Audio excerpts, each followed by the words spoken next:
Computer on. We go for launch. 5. Quiet, numbskulls. I'm broadcasting. Anything can happen in the next half hour. 4.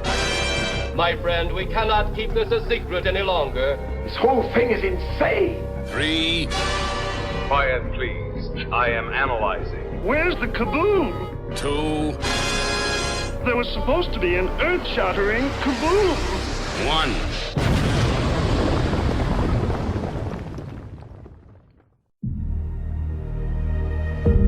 We traveled into the future. 930 years. A one-way trip. No going back. Burnham to Discovery, come in. Discovery, did you copy?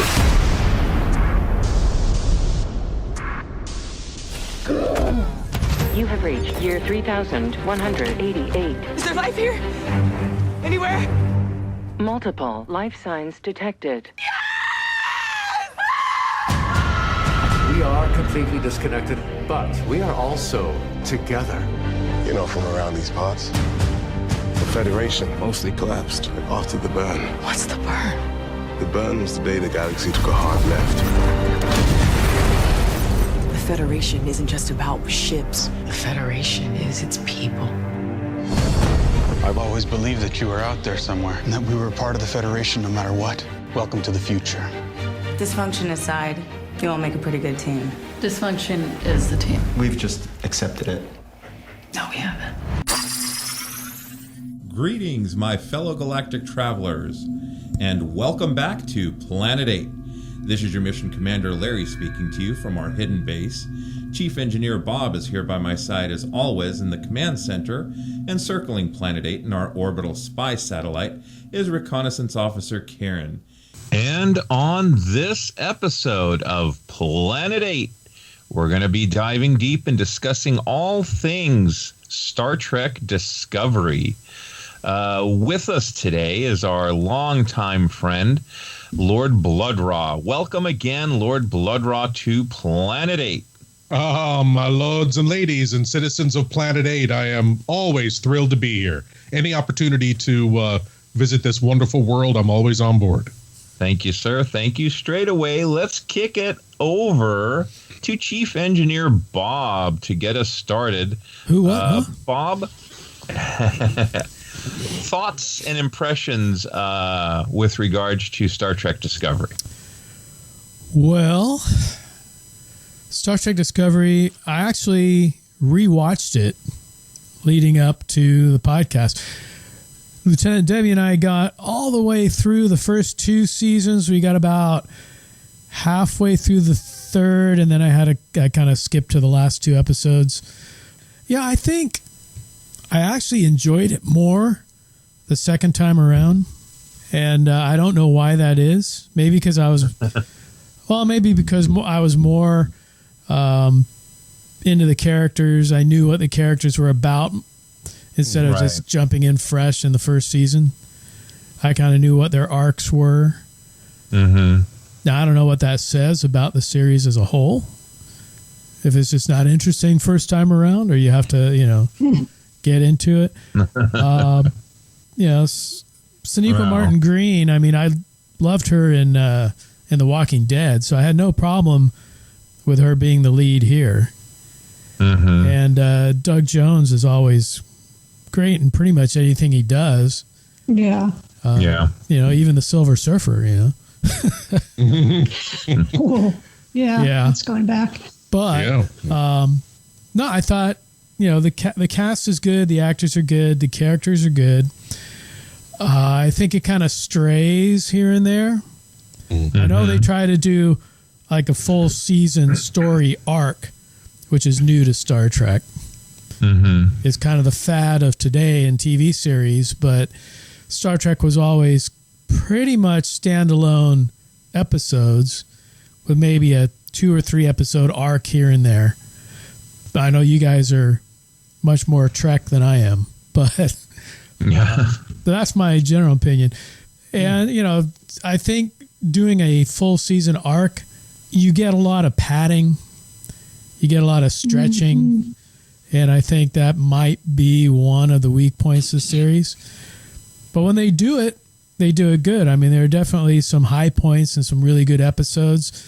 And like I say, there were also some fillers. But as a whole, I did enjoy it. And I am looking forward to season 4. And we'll see where it goes from here. All right, cool. Well, I tell you, let's kick it over to Lord Blood-Rah. Impressions, thoughts, Lord Blood-Rah? There's a lot about Discovery that I really enjoy and really like on a lot of levels, and there are a lot of things about it that I totally roll my eyes at. And it's really interesting that Bob brought up the season-wide story arcs. When this show was initially pitched, it was pitched as Star Trek's answer to American Horror Story. It was supposed to be one season, one group of characters, one story, next season something totally different. And if you look at, and they kind of trashed that, well, they didn't trash it all the way, but they kind of said, no, we need running characters because Star Trek fans need characters to follow, blah, blah, blah, which I don't agree with at all. But anyway, and if you look at it, season 1 is the first Klingon War. Season 2 belongs to Pike. And season 3 is the far future.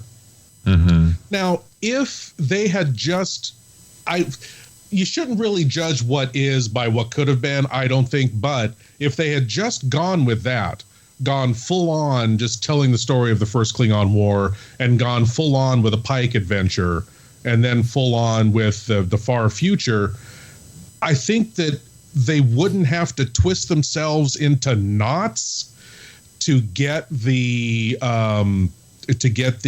canon correct. Discovery should never have existed 10 years before Kirk's Enterprise. Yeah. That's ridiculous. And the ridiculous things like just bring up one scene in season 2. Well, first of all, Discovery has holographic communications the way you would in the 23rd century. I mean, you would. Unless you're Lorca, right? Wasn't Lorca the holdback? Right. He wanted the screens and not the holograms. Well, no, it was. Oh, that was Pike. It was Pike. Oh, Pike. Yeah. That's right. Pike says, because the reason they bring Pike on board the Discovery is because the Enterprise is damaged in some way. Which they never explain. No, they do explain. Well, it was the holographic communication system. So Pike says, well, this ship will never have, I never liked it anyway, this ship will never have a holographic communication system. That's ridiculous. And it had something to do with the red signals and the hologram, but it's gobbledygook. It doesn't make any sense. Yeah, exactly. It's like the brakes gave out on my car, so my new car is not going to have brakes. Yeah. Now, see, these are Trekkies because it's like this make-believe show, and it's like, no. The logic does not exist that they can have holograms because I love it. I mean, there are certain things like internal consistency. If you tell me that, the magic spell works because I eat a mushroom and I do a flip and then I can do a magic spell, then by God, the next time you do a magic spell, you better eat a mushroom and do a flip. Yeah. If you eat a cucumber and do a flip, I'm going to be like, wait a minute, what happened to the mushroom? Agreed. I can accept the reality of your system if you're consistent with it. Yes. Does that make sense? Yeah. Oh, yeah. Absolutely. Absolutely. Yeah. Yeah. I remember the first season, I was fascinated with the spore drive. I thought this is a really interesting science fiction concept. How are they going to tie this into canon?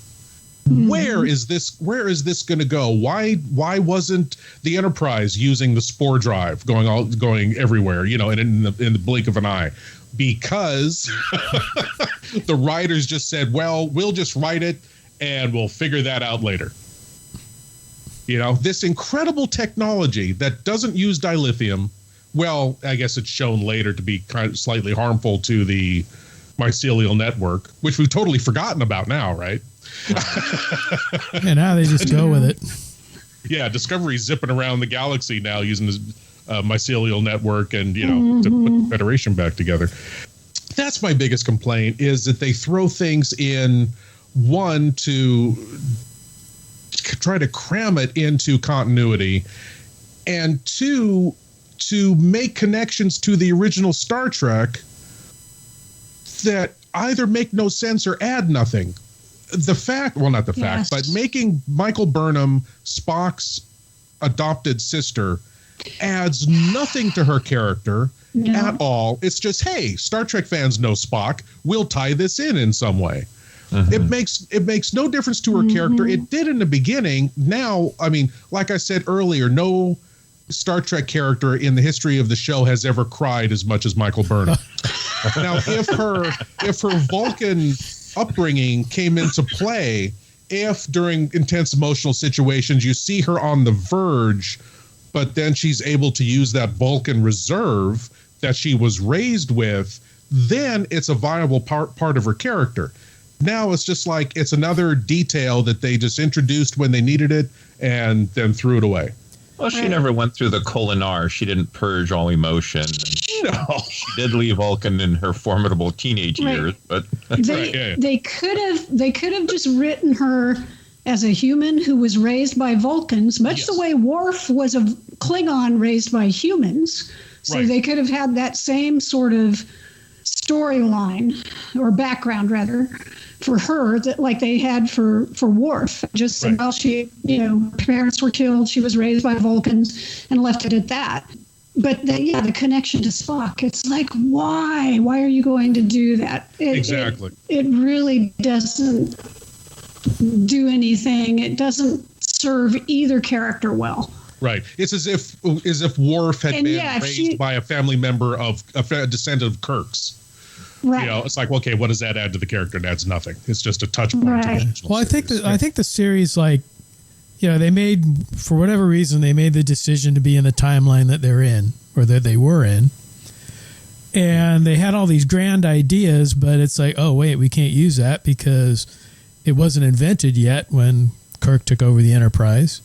And I think that's when they, after the second season, they bounced them 930 years into the future. Exactly. Now we can do anything, and Spock's long dead. We don't have to worry about that anymore. And now we're free to do whatever.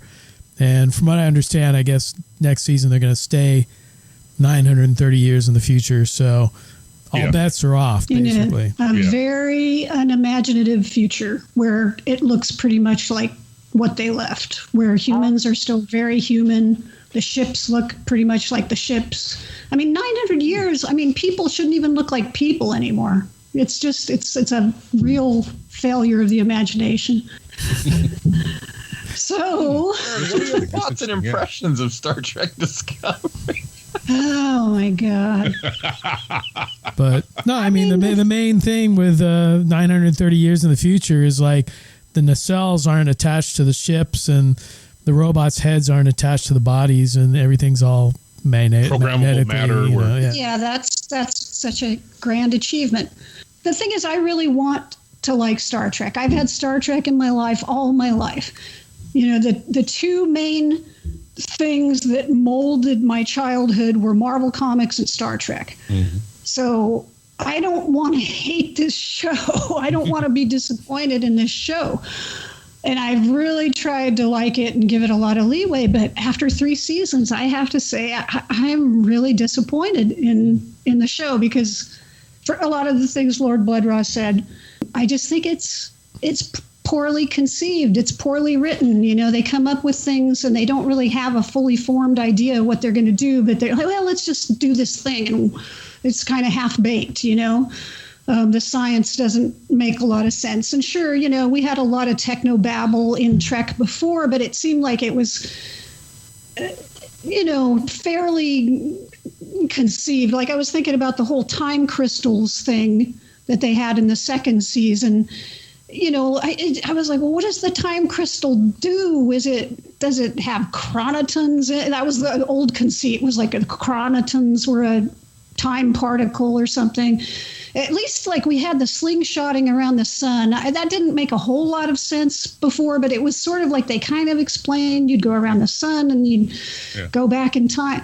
But like the time crystal, I never understood like what okay, you had a time crystal. That sounded more like something you'd have in like Lord of the Rings than Doctor Who. Yeah. So right. Maybe it's like an Infinity Stone. It's just disappointing in the sense that I think they come up with a lot of stuff, but it's very half-baked. Yeah. Again, the idea that it's following one arc through the entire season, I think it's very hard for them to maintain that over the length of a, say, 14-episode season. So we do get a lot of padding throughout the show. And the characters, you know, having the focus on one character, you know, having a central character and then having, you know, a couple of peripheral characters, there's not a lot of development of other characters. I think, sure, classic Trek, we really focused on 3 main characters, but since then we've had an ensemble show, and that's been very enjoyable. You know, you'd have like Next Generation, you might focus on Picard one week, Data the next week, Riker, Worf, everybody would get their episodes. I think with both the format they have and the way they're choosing to do this, it's almost always the Michael Burnham show or whoever the captain is, right? So Lorca or Pike or whatever.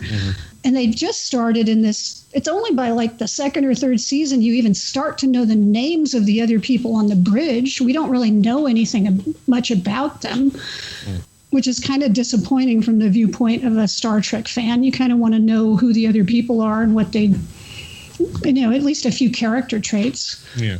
It's frustrating in the sense too of having a perfect character.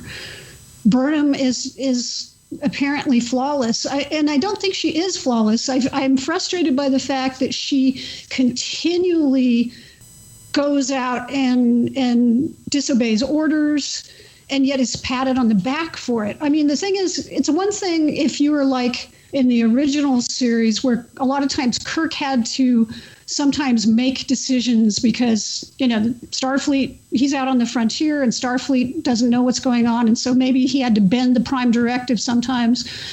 But it's another thing to disobey your captain's orders or let down your crew, your fellow crewmates. You know, you have to build trust and honor amongst your team. And she's constantly just, you know, like in the 3rd season, she made Saru look like an idiot constantly. And he finally did demote her. But it was sort of like, then at the end, she becomes captain after everything she does. So there's never any penalty for her and her bad behavior. And I don't think she ever learns anything. You know, she goes from the 1st season being a mutineer, actually striking and knocking out her captain and doing all this other stuff. And I don't know that there's ever a learning process for her. Right. Yeah, she started the Klingon War. Yeah. She began the Klingon War. The biggest problem I see is, again, taking one character specifically, but this ship and this group of characters through these scenarios. If they had just told the story within each timeline using just characters that are going to be in that season, just that, I think it would have been it would be a far better TV show. Like in the 3rd season, having the main drive of it be having to find a new faster than light drive because the dilithium is gone, and the development of the spore drive, and Stamets in that time discovering the drive. Michael Burnham being a rebel during that time because she was raised after the burn, when things were rougher. The biggest problem is, again, they go through these contortions to take this band of characters through these scenarios when it just wasn't necessary. And you know, but I will, you know, on a positive note, I think that there are a lot of really good things that came out of it. I love Pike. I love Pike's character, and I like what they did with him in that he knows his future now. Yeah, that adds a lot to that character, I think. That was a pretty jarring episode, I gotta say. It really was. Yeah, I agree. He has to face his future, and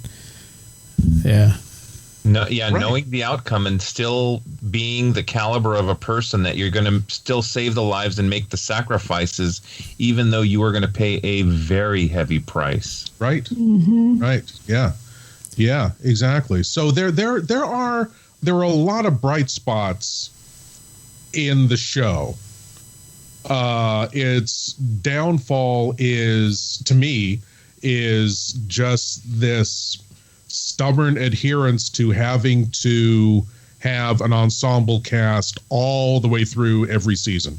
Mm-hmm. I mean, they should have looked at American Horror Story and said, yes, perfect.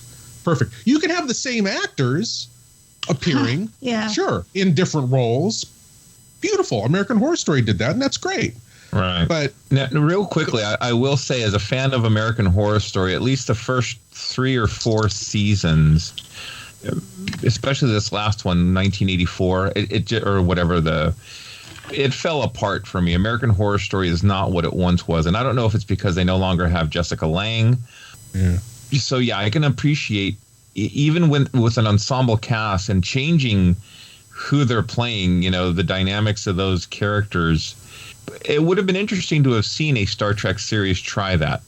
Mm-hmm. I'm not saying I love Discovery, but I think I've enjoyed it immensely more than Lord Blood-Rah and Karen. Okay, the hologram. A lot of fans out there on the interwebs make a big deal about the hologram. We've never seen holographic technology. We've never seen Saru or his people. But we're okay with that because, the way that they introduced and explained that, okay, that's believable. That fits in our little Star Trek reality. I wasn't really hung up on the hologram. Okay, Pike doesn't like it. Boom, let's move on. Let's tell a story.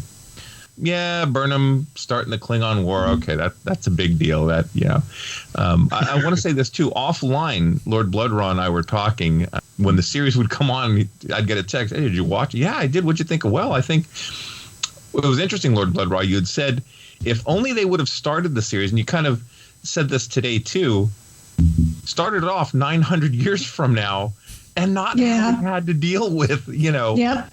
Right. It might have been a little more, I'm going to say palatable, not that it was distasteful or anything like that, but it would have been easier to watch and kind of accept. The second season, my man crush is Captain Pike. I mean, that actor, I've never seen him. There was like a motorcycle show my wife was telling me about he was in and stuff. I never caught him in anything else, but Anson Mount, fantastic job as Captain Pike. I'm looking forward to New Worlds. Mm-hmm. And don't get me wrong, I love Saru. I think Saru should be the star of the show and not Michael. I mean, I think he's the best thing on the show. He's the most Starfleet type character, actually. Well said, Karen. Yes, I agree with you. Well, I mean, he's the only one that seems like a leader. Right. I mean, Burnham is not a leader. Tilly definitely is not a leader. Oh, poor Tilly. Yeah, I like Tilly a lot. She's not a leader, but I do like Tilly a lot. No, she's fine as a character, but you wouldn't want her in charge of your starship, though. Yeah. Not yet. No. Well, and I will say this. Of all the Star Trek series that are out there, I can't watch Enterprise. I tried. Interesting. When it originally aired, Karen and I would have discussions, and she was so against what's the Vulcan female? She had that really cat suit, and they'd come back to the ship and they'd have to rub themselves down with that blue stupid. That was a low point. That was a low point. Yeah. I don't think, Karen, you ever got into Voyager either. I would watch Voyager. I watched it, but I never really got into it because I never felt there was great chemistry with the crew. To me, Voyager, it was good. I mean, what they did with the Doctor, the hologram, and they kind of did what you were saying, Karen, would maybe help Discovery is you knew who Paris was. They gave Paris episodes on that character. You knew, the holographic Doctor. You knew, they brought in the Borg 7 of 9, and they had a lot of good stories around that character. To me, I could watch Deep Space Nine over and over again. In the first couple of seasons, they were not episodic. You would have a Dax story, you would have a Odo story, you would have a Quark story.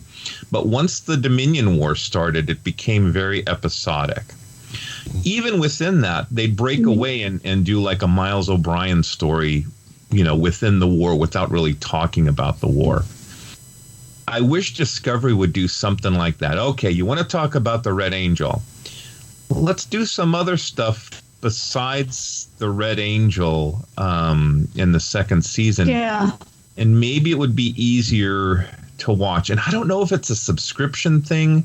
It can't be, because things like The Mandalorian and WandaVision and, the Daredevil series and Punisher over on Netflix, that stuff is episodic and it works just fine. So I don't know what the solution to that is. Like I said, is Discovery my favorite Trek? No. If Deep Space Nine's on in Discovery, I'll go to Deep Space Nine. If it's the original Trek, I'd watch original Trek over porn. But anyway, that's a... How about original Trek porn? Oh my, no, yeah, those are two things I can't, my mind can't handle. Welcome to Planet 8 After Dark. If you look back at older TV shows, before they got into the whole season-wide story arc, I mean, there were story arcs, but they were like subplots. Yeah. Like you'd have like the X-Files. And you'd have like the government conspiracy or the black oil or whatever. It would be a season-long subplot, but the episodes themselves would be episodic. And every once in a while, you'd have one featuring the subplot, or you'd have some little, part of the subplot below the episodic story. But when the subplot is front and center for the entire series, then, yeah, you lose a lot of the individuality of the characters and the episodes and things. Maybe Deep Space, maybe Discovery needed a Naked Time episode. Maybe. I was talking to Karen last week, and the criticism that I have with Picard is they ended up throwing, spoiler alert, they ended up throwing his soul or whatever in a android body, and it was like, what a bizarre way to end the series. I can't think of the name of the episode. It was sixth or seventh episode in the first series, and Picard is possessed by this alien entity and beams off the ship into deep space, just spreads his molecules. So Picard is effectively dead, but somehow they had his memory and soul in some form of energy, and they were able to take an earlier pattern of his body from the transporter, and they beamed that pattern with whatever energy, and it was an earlier version of Picard, so he had no idea he got possessed by an alien and all the harm he caused. And I'm like, God, they were farting around with that stuff, and I'd forgotten the episode, but they were doing strange things like that way before we got into Enterprise and Discovery. I don't know. What's old is new, and what's new is old. And if something doesn't work, do you want to try and retell that story? What good did the Klingon War do us in the first season? Well, it was nothing. Mostly right. Nothing really came of it. It was mostly off screen. Right. No, but again, nothing in terms of this group of characters. If they had just told the story of the first Klingon War, you know who's doing a great job with the first Klingon War is the people who are doing Axanar. That's the first Klingon War. On that That's amazing. That's great stuff. They did a better job in that. I think it's a 15-minute short that was the preview to Axanar than the first season of Discovery did. Yeah, but I agree. That being said, I by no means hate Discovery. No, I enjoy it. I watch every episode, other than the other new Star Trek series that's out there. I've watched every episode. Overall, I've enjoyed Discovery more than I've had found bones to pick with it. Overall, but some of the complaints I have against Discovery are fairly big ones. And it's more about just, something's wrong in a series or in any kind of dramatic piece, I guess, when you can see the mechanism behind it. When you can say, oh, they did this because fan service, or they did this because they're trying to twist it into this continuity, or they did this because of that. Anytime you see that, it kind of takes you out of the story. And you're not enchanted or intrigued the way really good Star Trek or good science fiction in general does. Right. And I think that Discovery is often guilty of that, but they often do some pretty good stories. They give you some pretty good moments. The Pike, his discovery of his future was very good. The Saru's entire storyline I really enjoy, coming from a simple kelp farmer to the Mirror Universe storyline. I really enjoyed that. The one with Lorca. And I will say I miss Captain Lorca. That was liked him. Yeah. Yeah. He was really good, and I almost wish he hadn't been from the Mirror Universe.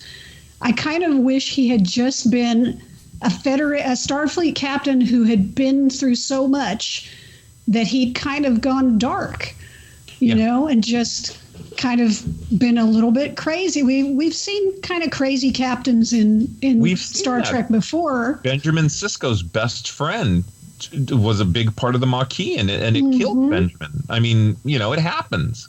But we've never had them in charge of the ship we were focused on, so I kind of wish maybe we'd just had that. But we sort of knew, there were hints even before the show came on that, the Mirror Universe is going to be involved, Mirror Universe. So you kind of got that feeling like, maybe he's from the Mirror Universe because he's acting so weird.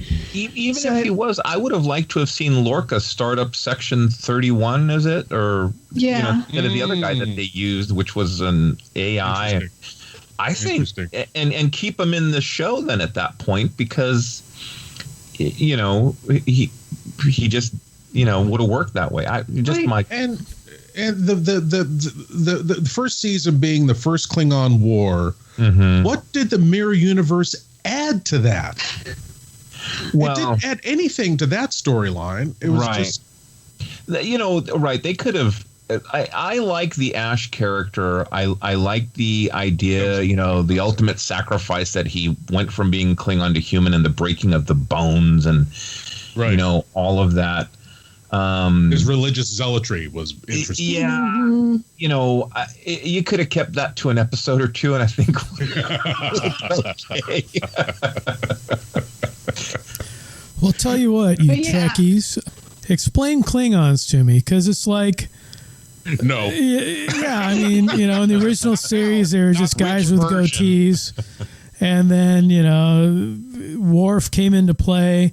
Well, actually, I guess Star Trek Motion Picture came into play, and they had all the makeup on. And then now they look totally different in Discovery, but this is actually happening before the original series. So you couldn't really say, well, they went from guys in goatees, they evolved into this other Klingon. No, now it's like they went from, one type of Klingon to Earthlings with goatees, back to some other type of Klingon. And explain this to me in Trek science terms. In the words of Worf, we do not discuss this with off-worlders. Well, Enterprise did a nice job of explaining it, in that the Klingons were used some human DNA to try to create super Klingon warriors. And at this point, they were the bridged Klingons. But instead of creating super warriors, they created this plague that began killing Klingons by the millions. And the only way that they could find a cure for it was to use a human DNA vaccine, essentially, that they got rid of it eliminated the ridges. So for a time, they had no ridges, which that time was the original series.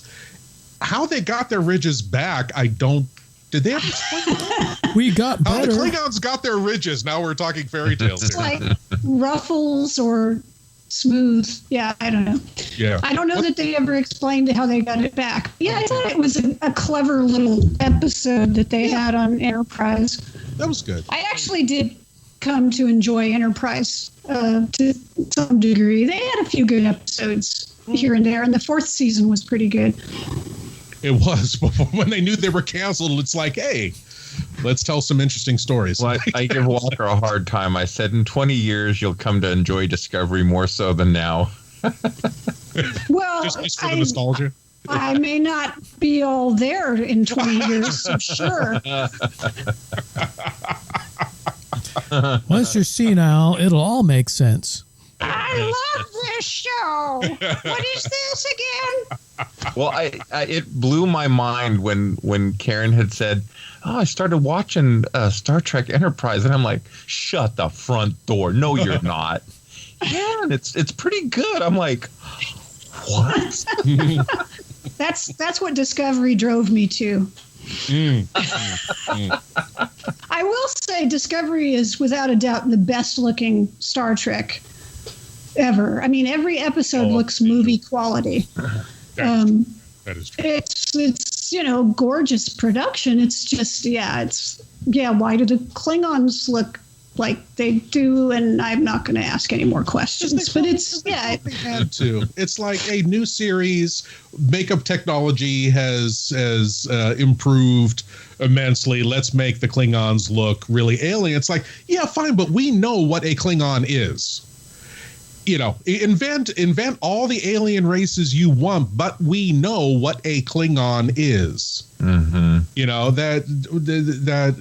That made very little sense to me. Well, this is just a quick little anecdote, but when Gene Roddenberry did the first Star Trek movie, he wanted the Klingons to be very alien. They were supposed to be, their ships weren't supposed to have gravity, and they had 4 appendages with like tentacled hands on each of the appendages, and they were going to be floating around their ships, and he wanted to go way alien. Mm-hmm. And I'm really glad they kind of pulled him back to that. Come on, Gene. Gene. That might have been too much. But I remember people, bitching and moaning when they saw the first Klingons from the motion picture and the spine over the head, and they were like, what the hell is that supposed to be? Yeah. And so I do have to kind of remind myself, like, well, okay, yeah, you've been watching this stuff for how many years now, and so it's like, it's going to change, and maybe they're making this show for a different audience. Maybe it's not for me anymore. Oh wow, it's not my Star Trek. Well, what if they, what they could have done is they could have made Klingons look like Klingons in the first season, and then when they made the jump 930 years in the future, maybe that's when they look like they do in the first season. There you go. There's another evolution of Klingons. Absolutely. I think the folks at Paramount are so sick and tired of Klingons they just wanted to go with whatever look. But they just keep bringing them back. Yeah, I like that idea, Bob. I think that would have worked well, but they could have even been like a radical sect of Klingons, offshoot, another race. They could do so many things. Right. Yeah. Yeah. Well, just like the Romulans and the Remulans, and the Remulans looked like vampires, and no, actually, that didn't really work. The Nosferatu planet. Yeah. Right, oh my God. Yeah.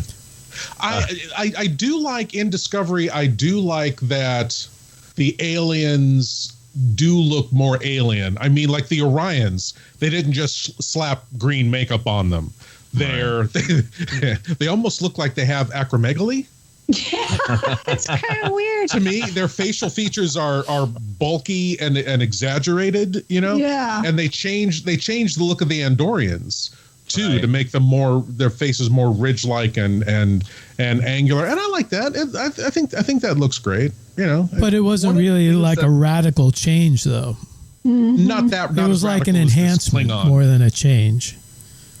Yeah, there you Klingons go. were a total rather revamp. than a change. Right. Yes. Right. Yes. Agreed. One of the things I liked is that the Orion, they're not slave girls anymore. These are real threats. Yeah, too bad they had to paint the person a villain. But I think there are a lot of stories and concepts and characters that were introduced in Discovery. I can't think of the teenage girl, but, Adira? Yeah, Adira. Yeah. I like her a lot. I like them a lot.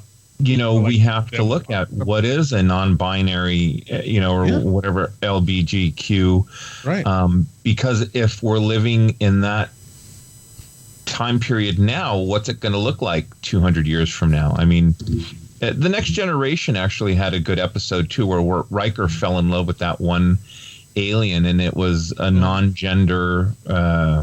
I can't think of the name of the episode. So we've seen that obviously in Deep Space Nine, and I don't think Voyager really delved into there. But it's very... I think they're doing a good job in making some of the characters relatable to new fans. We old farts have to accept the fact that there may be viewers of Discovery that have never seen the original Star Trek.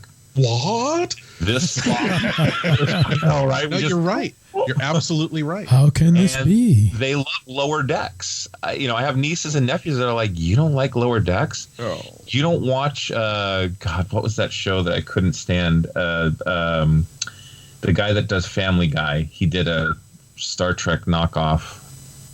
Oh, the Orville? Orville. I could not get into the Orville. Okay. Did you only watch the first season? You didn't even make it through that. First season. Okay. Forget the first season. If you can pick up the second season, honestly, I have never seen, and I'm with you. I did not like the Orville first season. Second season, I could not believe the turnaround in that series. And it's because some writers had left Star Trek and gone over to Orville. Okay. And it becomes an interesting science fiction show starting season 2. They weren't trying to make so many stupid jokes. It was... Yeah, season one kind of... 1 or 2 episodes of season 2. Season 1 started off as a parody. Yeah. And then I think what it was, I think they got it on the air as a parody. And then once it was on the air and it did okay, they were free to kind of move it towards what they really wanted to do. Maybe that's it. Yeah, Seth MacFarlane is like a huge Star Trek fan, and he just wanted to make Star Trek and star in it. And it's like, I think the only way that he could, he's known as a funny guy. So the only way you could get a Seth MacFarlane Star Trek type show on the air was to make it a parody. Yeah. But he was able to move it towards, another direction. And no, I really enjoyed it. Yeah, check out at least a couple episodes in the second season. I will. They do some very, very interesting.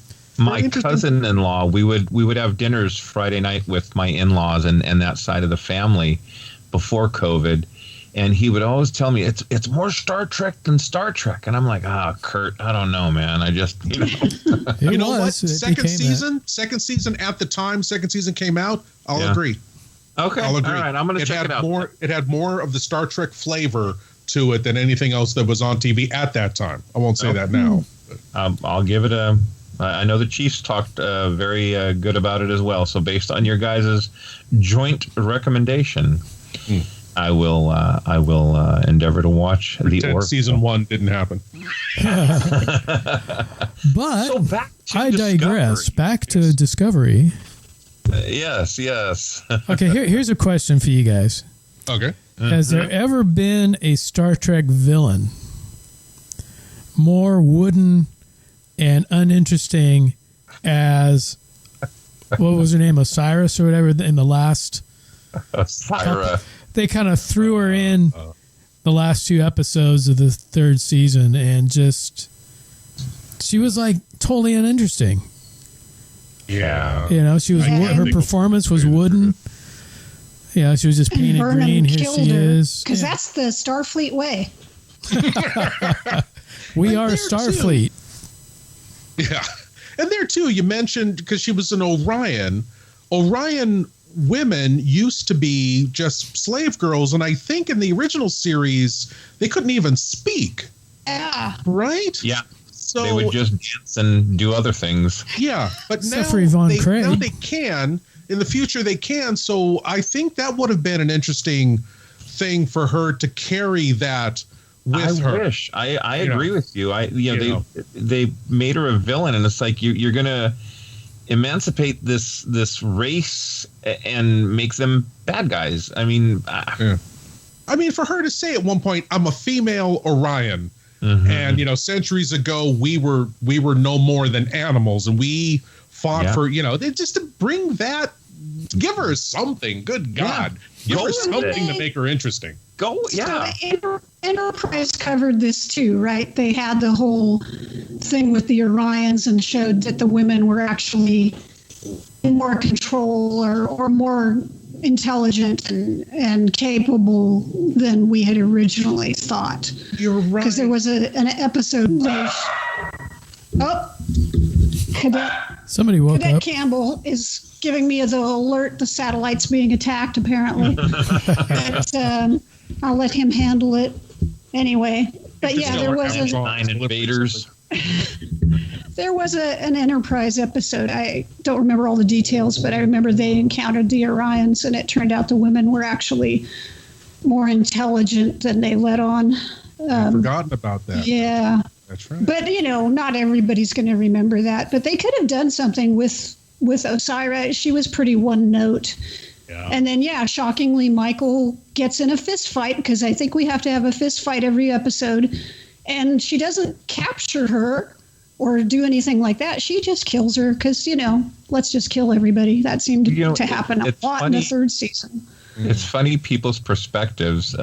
Jasmine has a friend, May, who had never watched an episode of Star Trek, and May's fiance, John's a big fan. So they've been watching original Star Trek, and she's seen some Next Generation, and I'll say, oh, well, did you see the episode where Kirk, and she's like, Kirk, which one's Kirk? I'm like, the one, the one that bitch slaps people all the time.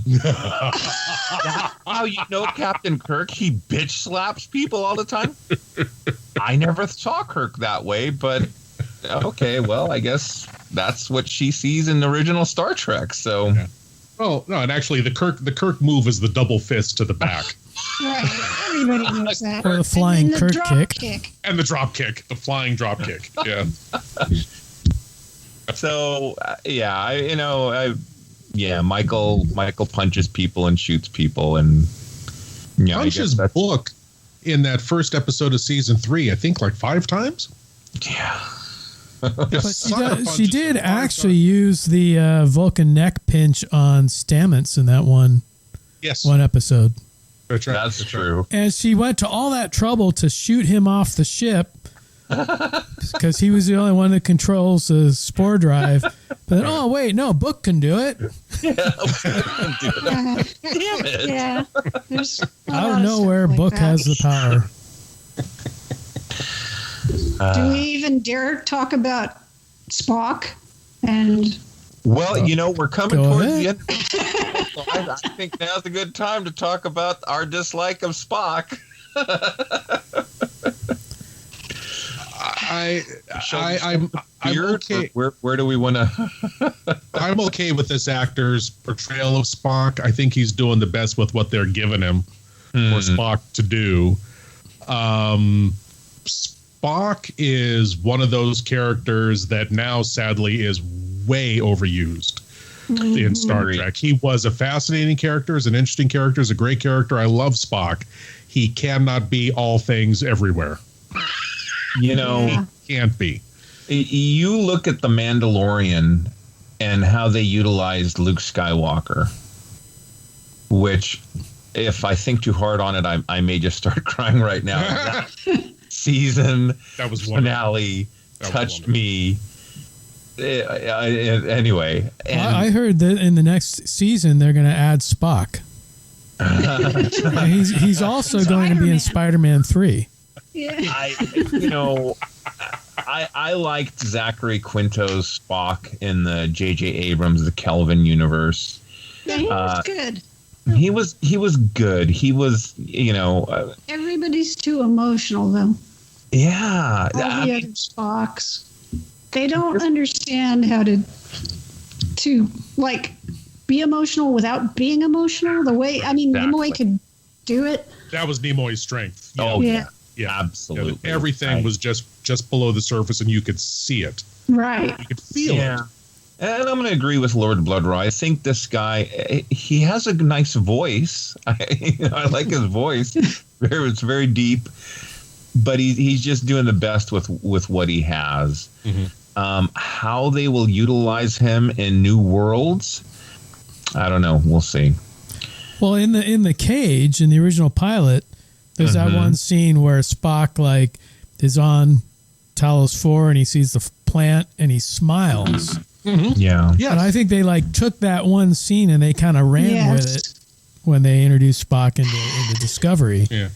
Which I'm actually okay with that because it is a much younger Spock, kind of still feeling his way, still trying to fit in among a crew of humans. So I'm okay with that happening occasionally. The short track with him and number one in the turbo lift, I thought that was horrible. I didn't care for that at all. We haven't even discussed turbo lifts. There's a lot of wasted space on Discovery just housing those turbo lifts, Yes. The turbo lift shafts are it's a whole separate universe. Well, wait a minute. No. What am I thinking of? I'm thinking of another Star Trek. No, it was the third season. It was the finale where they fell into the turbo shaft, and apparently it was like a city inside Discovery. So it is right? Yes. It was like a city. Instead of discrete shafts, which traverse the ship, it's just big open space. Yeah. Because you have lots of room inside of a ship. Right. Yeah. So they've got the technology to make the turbo shafts like an entire subspace realm, right? Where it's like the TARDIS. It's like the TARDIS inside the ship. And yet they're making apples out of human waste. So go figure. When they've got an orbital rainforest. Yeah. One of the first things we see in Federation headquarters season 3 is an orbital rainforest. But the guy's only eating crap apples. Here's another question for you. So I rewatched season 2 this week because I'd already rewatched season 1 a couple months ago. So when they're having the big battle with the AI ships and Enterprise and Discovery are trying to hold out and they're getting shot at and everything, there's all this debris falling on the bridge of both ships. The debris, it's rocks. It looks like rocks. How do you shoot a starship and have rocks falling inside the bridge? Is the ship made out of rock? Acoustic tiling and the transparent aluminum of that era is actually meant to be shatterproof, like the windshields of a vehicle, so that it won't directly. You're absolutely right. I feel like I'm on an episode of The Liars Club. Well, this looks like a but actually, you would do quite well on that's brilliant. Thank you. Being a Star Trek geek is a bit like being a member of the Liars Club because they tend to throw so many things at you that loving Star Trek, you really, really try to justify. It's like, well, the technology then would, if it was, if this character did this. So yeah, we've trying to explain the unexplainable. That's right. Discovery throws far too many things at really loving, loyal Star Trek fans that we have to try to rationalize, and some of it we can't do. The writers might be sitting around in a back room going, let's see how we can mess with them now. I mean, at least in Star Trek 2, when the Reliant is getting blown up, there's metal girders, there's wires, there's things falling, and you're like, okay, it's a starship. That's the kind of debris I expect to see, not like rocks. I don't know. Maybe I expect too much. Maybe I ask too much. Maybe Saru has a collection of rocks that he stores above the above the bridge in this little storage area. My rock collection. One of the greatest joys I have at this stage in my life is when my nieces call me and they're like, "Have you watched WandaVision?" I'm like, "Yeah." Why is Pietro the guy from the X? And just having financially, this is probably why they did it. But as far as the story goes, here's some theories. I just love it. They haven't asked me any Star Trek questions yet, but we've taken a couple of deep dives into the. They're big fans of the first trilogy. They're okay with the original 3 Star Wars films, but they'll go back. So is Grogu then Yoda's nephew or son? I'm like, well, according to Ahsoka Tano, yeah, it's a lot of fun. If they ever start watching Discovery, I'm gonna bring you guys online with me and I'll explain. So I have a question for Not everybody. another one, Walker. Come on. That's all I do. It's what I live for. At this point, which series are you more excited for? Are you more excited for season 4 of Discovery or season 1 of Strange New Worlds? Season 1. Strange New Worlds. Yeah. Strange New Worlds. Bob, abstain? Well, no. I think, next season of The Mandalorian, probably. That was not the option. I'm looking forward to Falcon and the Winter Soldier, actually. I think, Strange New Worlds, probably because, hey, we're starting from scratch again, right? Kind of, sort of. I love the look of the Enterprise. In that battle you were talking about, Walker, or anytime they showed the Enterprise, I got the Eagle Moss extra large model up on the shelf next to the original series Enterprise, and it's just a thing of beauty. I gotta admit, I'm looking forward to Picard season 2. I enjoyed Picard. Again, eye-rolling moments, yes, but I'll say something controversial. I think that Picard overall had less of those kind of eye-rolling moments, less internal logic conflicts than any of the seasons of Discovery, I think. I like what they did with Picard's character in that he's a senior diplomat. He's feeling his age. Thank God they didn't try to make him do things that, a person his age really wouldn't do. A couple of scenes where he's running, but it's all right. But if you watch $6 Million Man back in the day, it's fine. Yeah, I can't. I'm 80 years old. Oh, just duck and cover here. You go ahead. You're right. Yeah, but I think overall, I enjoyed what they did with Picard. I'm looking forward to season 2. I was okay. I enjoyed the first part of Picard more so than the last part. Yeah, there were some high marks, and I did cry just about as much as Grogu meeting Luke. When the beginning of Picard and the conversations he has with Data, and the last coda of Data just basically saying, just let me go. The sacrifice that I made was meaningful. Why they kept him in that suspended little bubble thing for all those years, I don't know, but it was nice to say goodbye to that character, because in the film, I will never watch that movie again. They just, goodbye, sir. And I was telling Karen, if you look at who Data is as a character from the first episode of Next Generation to his creating a daughter to his saving Sharzenka, going against the Prime Directive, and oh my God, I mean, that is just one of my favorite characters, and I'm glad that they did him justice in Picard. So. But to be fair, what was the name of that movie? Nemesis. If Nemesis had been a hit, B4 would have slipped right into Data's shoes for the next sequel, because they left that wide open. Yeah, I saw them trying to do that, and I don't know. Just like the ending of Discovery, I mean, Saru finds the man boy of his race, and he created the burn, and it was kind of reminded me of Mice and Men. Don't squeeze the puppies too hard, Lenny. And I don't know.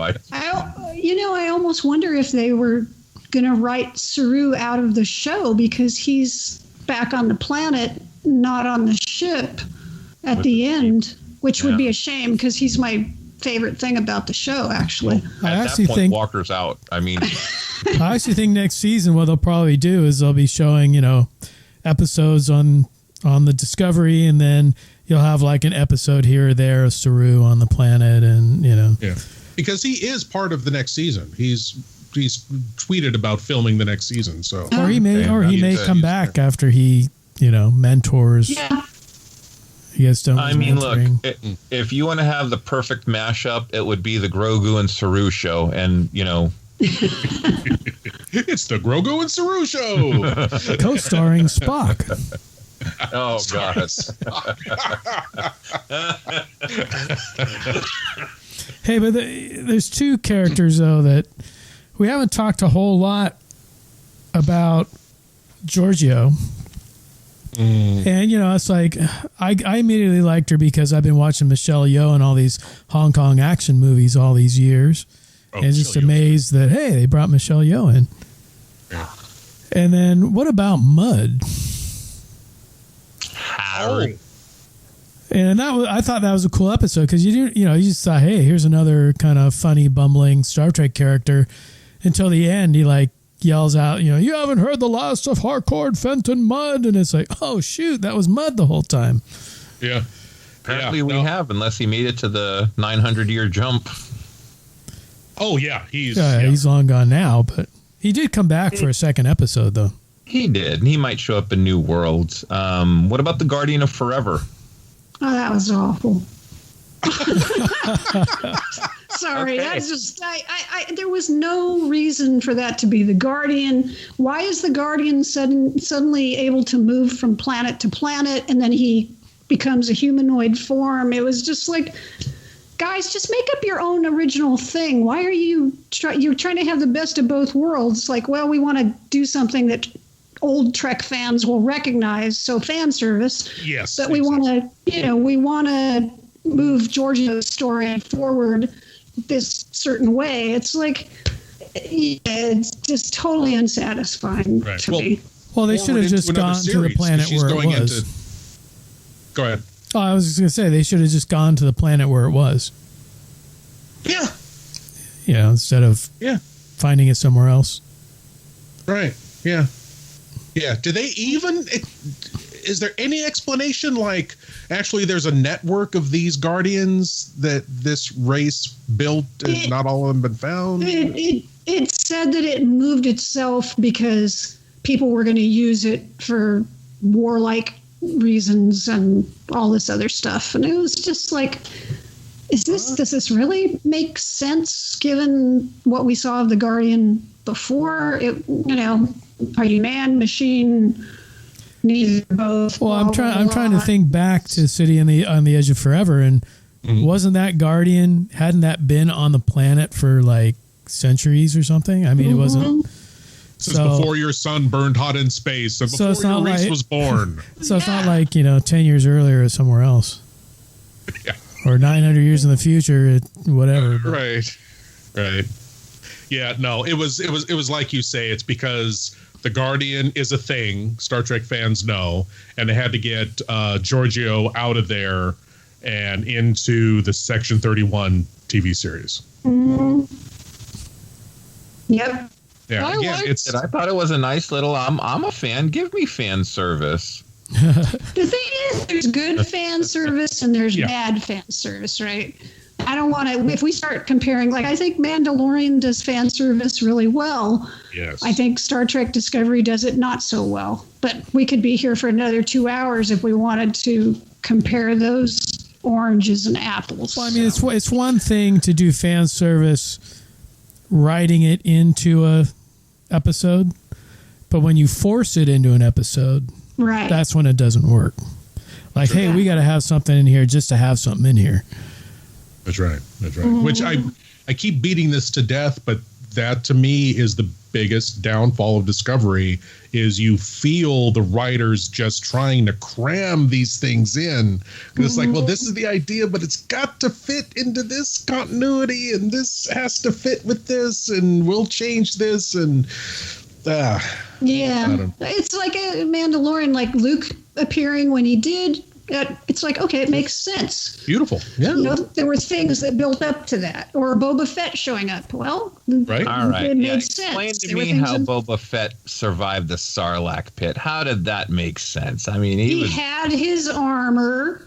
Spit him out. Got his guns and everything else. He blew his way out of it. Climbed out of the pit. Yeah, I was okay with that. And I love the fact that they didn't retailor his armor. I like that he's older and paunchier, still wearing the same damn armor that doesn't fit right. Yeah, that's okay. Good. Explaining the unexplainable. Yeah, yes, absolutely. Love that's the unlovable. What we fans do. I love Star Trek Discovery. That's what we fans do. There's hardly any crying in The Mandalorian, which is also a plus. Not in my household. I cry almost every episode. Well, no, within the series. I mean, all the Mandalorian crying is in the Kakos household. I'm crying right now. You guys talking about Star Trek Discovery too. You're gonna have to blurt that out. Didn't bring up Bob. Batman versus Superman. You said it, not me. I wasn't gonna see the BS word. Why did you say that name? Yeah. Notoriously, Lord Blood-Rah, they're against Batman versus Superman, whereas that's one of my favorite superhero movies. So really, is it? Yes. I'm sorry to be shocked by that, but I am. Well, here we go. Well, Karen and I give him crap about it pretty much every other episode or so. But. Oh Lord. Okay, no comment. We love him. You can come back. We'll do a whole episode on it if you want. Yeah. We can go ahead and come back. I'm going to sit that one out now. Yeah, I was going to say no thanks because I would have to rewatch it then. Well, on that note, we're coming up on the end of this episode.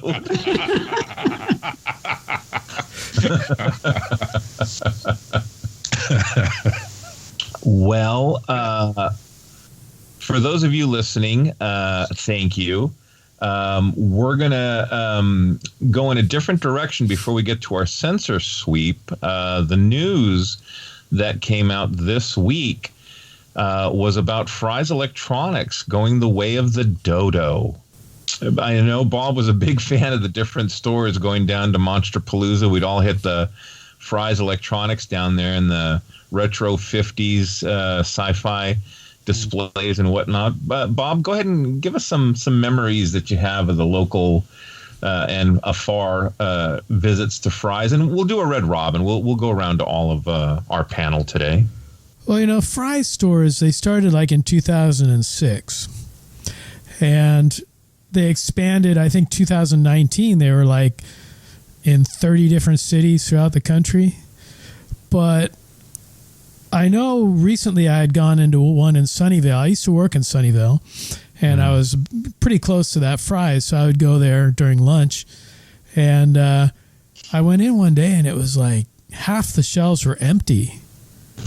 And I asked one of the employees, "Hey, what's going on with your stock?" And they're like, "Oh, we're restocking. It's no big deal." But you could kind of see the beginning of the end. But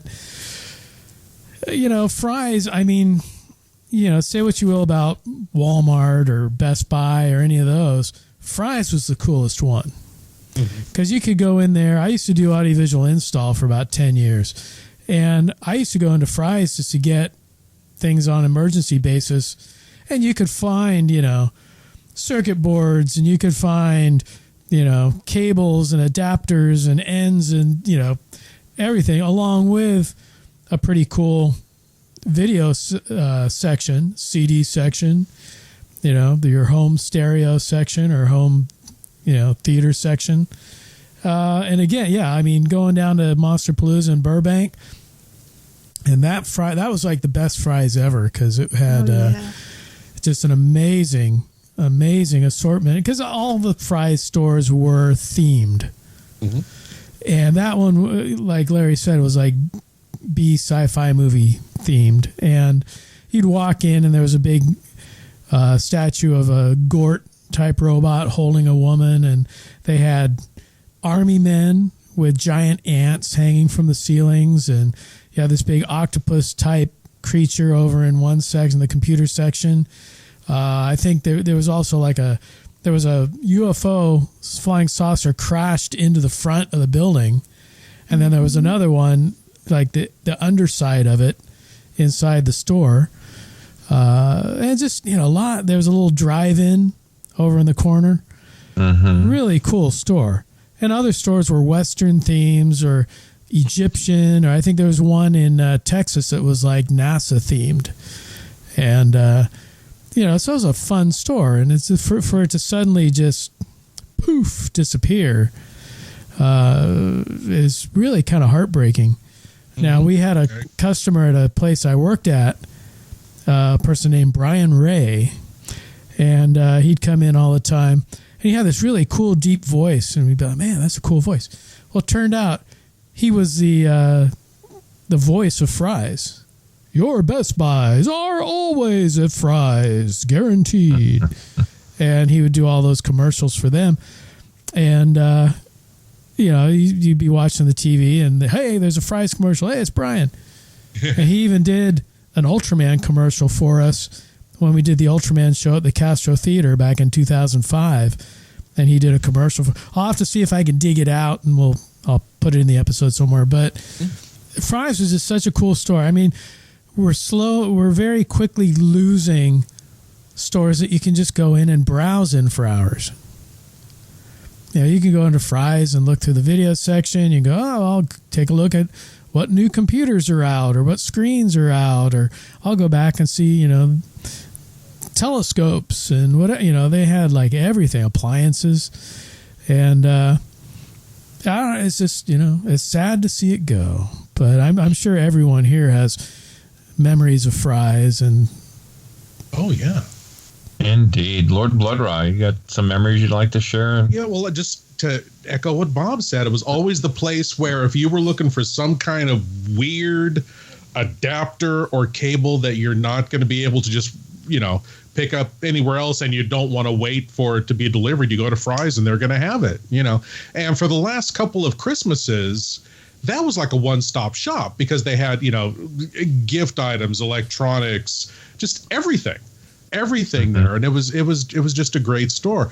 This week, as a matter of fact, when I heard the news Fry's was closing, I went to the one in Sunnyvale, and I was shocked because I was thinking they're going to have like a blowout sale so I could pick up some blank DVDs, so I could, burn my DVDs and all that stuff and pick up whatever, they're doing on discount. No, they were shut. No last minute sales, nothing. They are gone. Yeah, and I was shocked by that, and it's really sad. I enjoyed that store a lot, and like you say, actual stores that you walk into and can browse around and just do the old impulse buy thing, right? They're going away. Well, people talk about Amazon and that. It's like, yeah, sure, everything's on Amazon, but yeah, there's something about walking down the aisle and something catches your eye and you can pick it up and look, and even like browsing DVDs and Blu-rays. Yeah. That sounds like an interesting title, and you pick it up and you read the spine and say, hey, I'll take a chance on this. Right. You lose that when you browse online, basically. Absolutely true. Yeah. True. Karen. Oh yeah, I don't have a whole lot more to add. I mean, here in Phoenix, there was a Fry's that I'd gone to a few times. Looked like they had like an Aztec pyramid type moat with similar stuff inside. I remember buying a lightsaber in there, I think at Christmas time one year. It was one of those one of the really nice light kind of, who made those, Master Props or something. Anyway, it was a pretty expensive, nice lightsaber. But yeah, most of my fondest memories are of the Burbank one with the crashed saucer and, Gort, the little Godzilla diorama and everything. Always visiting that when we would go to Monster Palooza.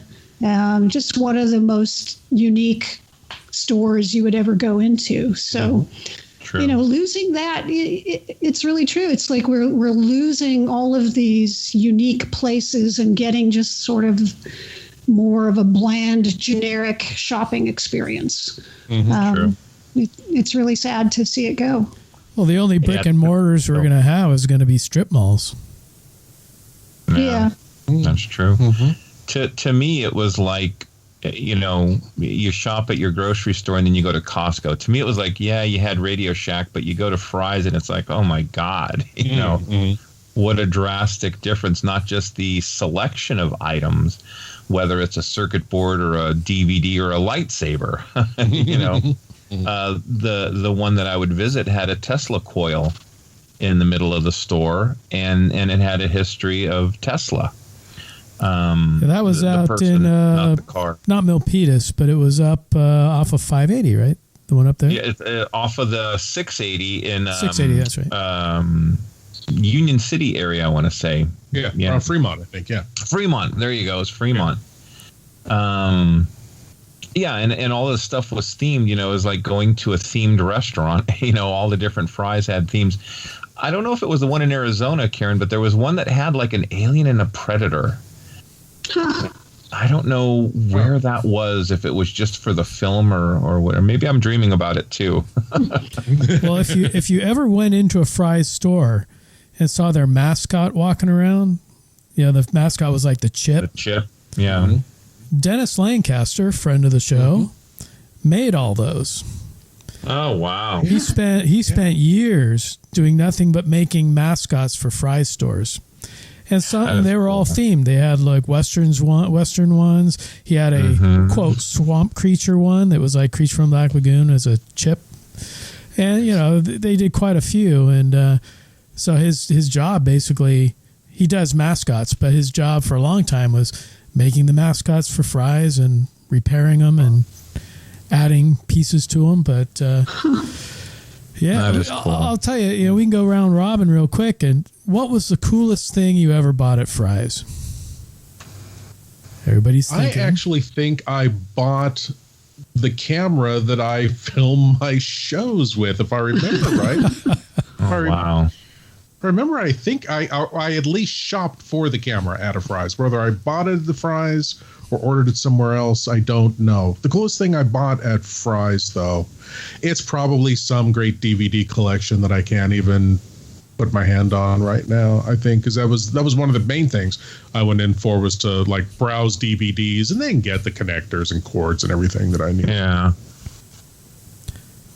I would just get like connectors, cords, and blank DVDs. I never bought like a big ticket item, like a refrigerator or TV or anything like that. Well, it doesn't have to be big to be cool. Blank DVDs. Karen, was it the lightsaber? The lightsaber is the only thing I can think of. Wow. Yeah, I think, my biggest thing at Fry's, I think, was when we used to collect and trade Japanese animation, and that we had the Gatchaman movie.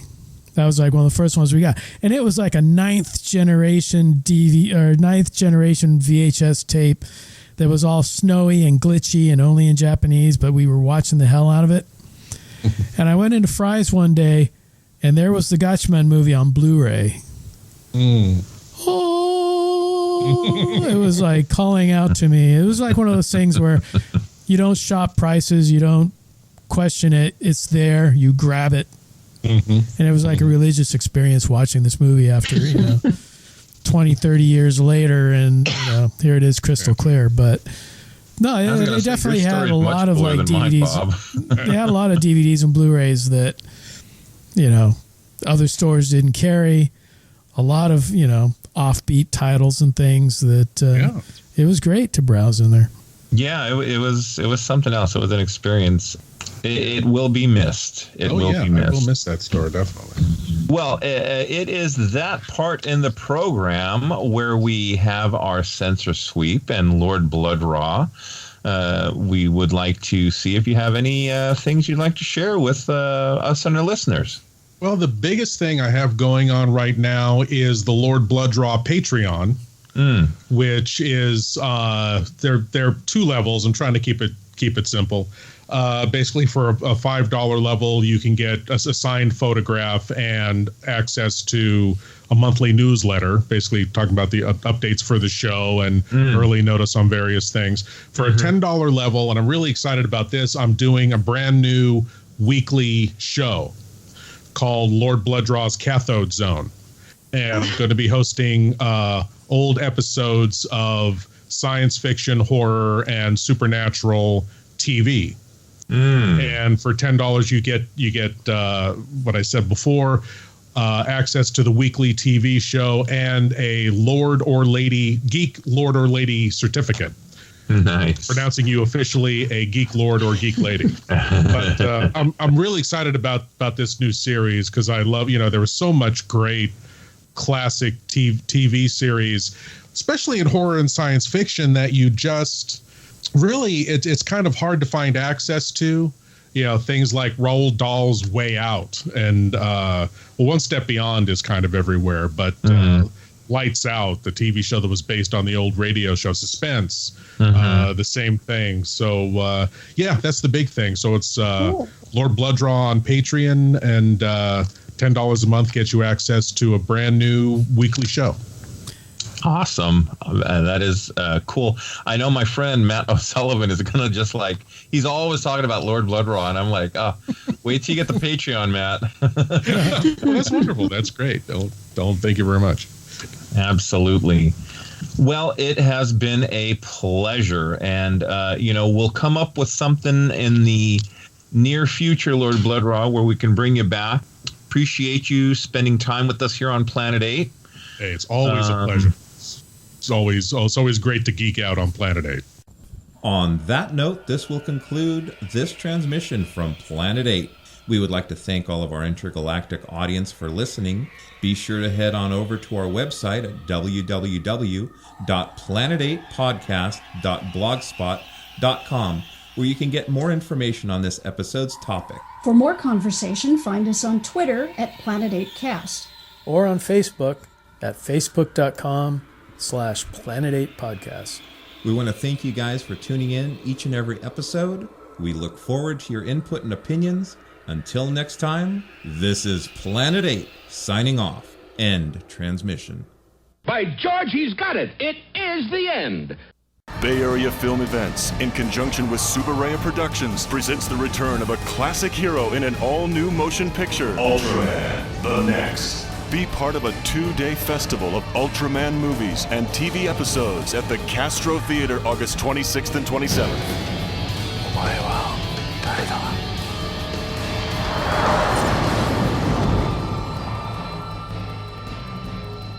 For advance tickets, go to BayAreaFilmEvents.com.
Commander Stamets, status report? Spore drive is online and ready to go, Captain. Black alert, please.